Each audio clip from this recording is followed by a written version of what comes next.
चिड़िया घर में हलाक होने वाले नायाब अरेबियन ऑरिक्स की मादा और 2 नौमौलूद बच्चे भी 2 साल पहले कराची के चिड़ियाघर में हलाक हो चुके हैं, जिनकी हलाकत के बाद गुज़िश्ता 2 सालों से इस इकलौते नायाब हिरन को छोटे से पिंजरे में कैद तन्हाई में रखा गया था। इसको जो है ना बेहतर केज मैसर था नहीं, हमने फिर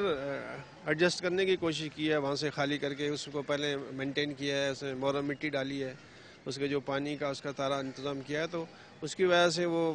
वहाँ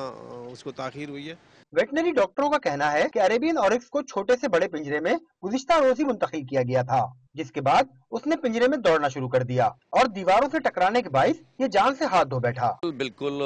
उसने अपना राउंड करना शुरू किया पूरे केज का, बड़ा केज होने की वजह से, नया केज होने की वजह से, और तकरीबन 5 बजे के करीब इसने फिर हिट किया जाके उसको, वॉल्स को, इंक्लोजर की और पैनल्स को, जिसकी वजह से इसकी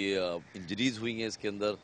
और ये फिर कोलैप्स कर गया। इंतजामिया की गफलत और वसाइल की अदम दस्तयाबी के बाइस चिड़ियाघर में जानवरों की हलाकत कोई नई बात नहीं। इससे पहले भी एक शेरनी के 4 बच्चों की हलाकत का वाकया पेश आया था, जिसकी तहकीकात अभी तक मंजर आम पर नहीं आ सकी हैं। कैमरामैन मेहदी अली के साथ सैयद ज़ीशान अहमद, डॉन न्यूज़, कराची।